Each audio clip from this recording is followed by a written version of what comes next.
Reinaldo Azevedo comentou a cerimônia de posse da ministra do Supremo Tribunal Federal, Carmen Lúcia, realizada na segunda-feira, no cargo de presidente do Tribunal Superior Eleitoral. E aproveitou para criticar o aparente bolsonarismo do presidente da OAB. Pois é, vamos lá, vamos falar agora no Plantão do Meteoro.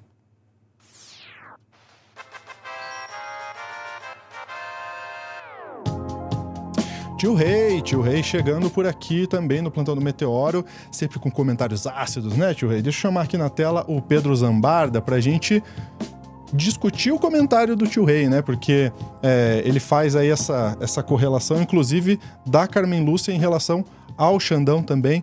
O que a gente pode desdobrar desse assunto aí, Pedro? Eu acho que é importante as pessoas lerem um pouco as colunas do Reinaldo Azevedo, já faz algum tempo, né? Até pelas fontes que ele tem dentro do Supremo Tribunal Federal. Ele traz uma análise muito interessante sobre as mudanças que estão acontecendo dentro da própria corte, né? E a gente já tinha trazido aqui no Meteoro que a Carmen Lúcia vai herdar 2 processos envolvendo o presidente Jair Bolsonaro depois da inelegibilidade no TSE. A Carmen assume agora novamente, aliás, é a segunda vez que ela se transforma em presidenta do Tribunal Superior Eleitoral. A primeira vez foi em 2012. E ela parece, Lúcio, realmente manter aí a tradição do Alexandre de Moraes do combate às fake news, de uma preocupação com eleições limpas.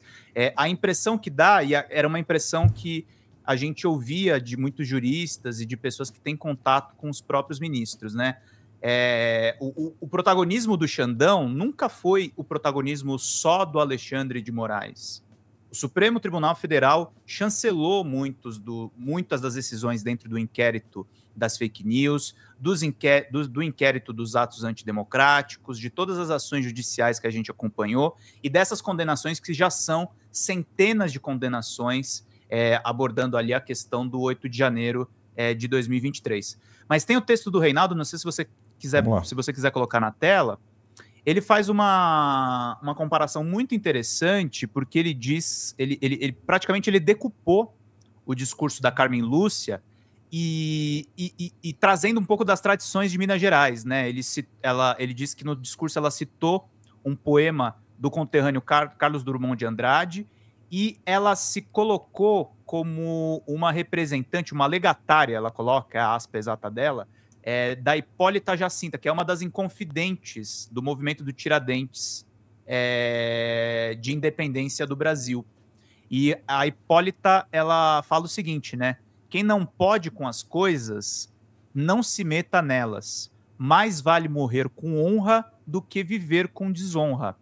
Então o Reinaldo publica o discurso, decupa o discurso, e aí ele faz uma crítica ácida, Lúcio, e é uma coisa que me traz um pesar, assim, porque a direção da OAB, infelizmente, ela mudou muito, e mudou muito na gestão desse Beto Simonetti. Para quem não sabe, Beto Simonetti deu declarações recentes, dando a entender que a OAB se colocaria contra as decisões do ministro Alexandre de Moraes. Está se criando, dentro da imprensa, uma tentativa...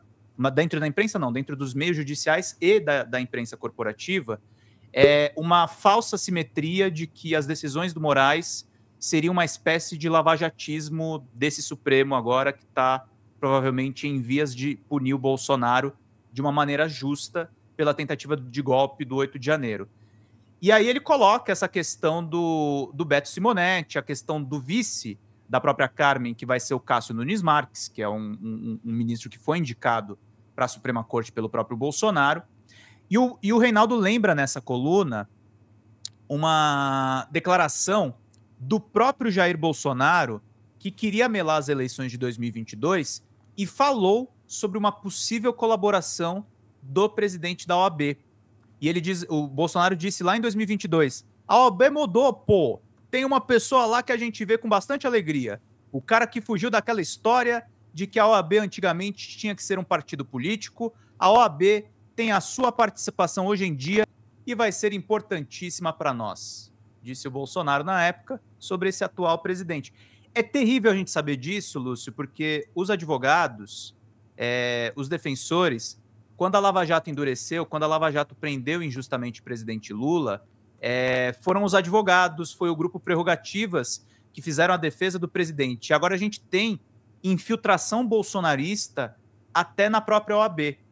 E é isso que eu acho importante. Não é só uma opinião do Reinaldo Azevedo, ele está trazendo para a gente informação. Os novos embates que estão se formando em torno de mudanças no Supremo. E, para nossa alegria, a Carmen Lúcia, que no passado foi uma pessoa que não poupou os petistas, que chegou a, inclusive, ter uma certa ligação com o lavajatismo. Eu escutei isso de um jurista uma vez e ele fala a verdade. A Carmen Lúcia está recuperando um pouco das raízes dela de constitucionalista e está se alinhando com o Alexandre de Moraes e esses juristas que, de fato, aí estão em vias de punir o Bolsonaro. Lembrando que 2 inquéritos aí estão encaminhados, o Bolsonaro pode ser indiciado nos próximos dias, aliás, previsão é sexta-feira agora, e uma vez indiciado, ele pode ser condenado e eventualmente preso nos próximos meses. Perfeito, perfeito. E essas organizações, né, que de um tempo para cá trouxeram muitas pessoas com esse viés bolsonarista, né? A gente tem que lembrar do Conselho Federal de Medicina, por exemplo, que defendeu a cloroquina durante a pandemia. Até hoje tem posicionamentos muito, muito atrelados ao bolsonarismo ainda. Então é complicado, porque é toda uma organização que representa toda uma classe se posicionando parcialmente de forma muito clara, né, Pedro? Sim. Clara, politizada, e eu acho que as pessoas também precisam entender. Isso é uma crítica, na verdade, em geral, às instituições do Supremo. Infelizmente, o Supremo ele foi cúmplice nesse processo de casuísmo jurídico que a gente viu, tanto do presidente Lula quanto das instituições. E agora está sendo um esforço muito grande assim, para os eixos voltarem para o lugar, né? Eu não vou dizer para você, Lúcio, que eu estou otimista. Eu acho que o Bolsonaro será preso, mas é uma luta que vai ser difícil. Assim, a gente viu até pela própria... livraram a cara agora do Sérgio Moro, né? Então a gente não tá tão certo as coisas. Existe sim uma enorme disputa política dentro desses meios.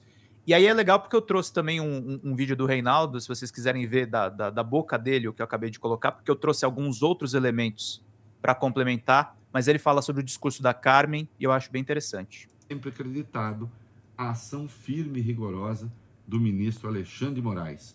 E agora preste atenção nisso aqui, queridos. Por isso, ministro, com muito mais a fazer, porque a democracia é um afazer permanente, pelas instituições democráticas brasileiras, muito obrigada como cidadã e como juíza. Então, aqui está o reconhecimento inequívoco do trabalho do Alexandre. E eu sustento que houve uma certa dose de improviso nesse trecho. Porque antes da Carmen falou o Beto Simonetti, presidente da OAB. Aquele que Bolsonaro, naquela reunião golpista, tratava como aliado. Né? O Simonetti disse depois que não. Enfim.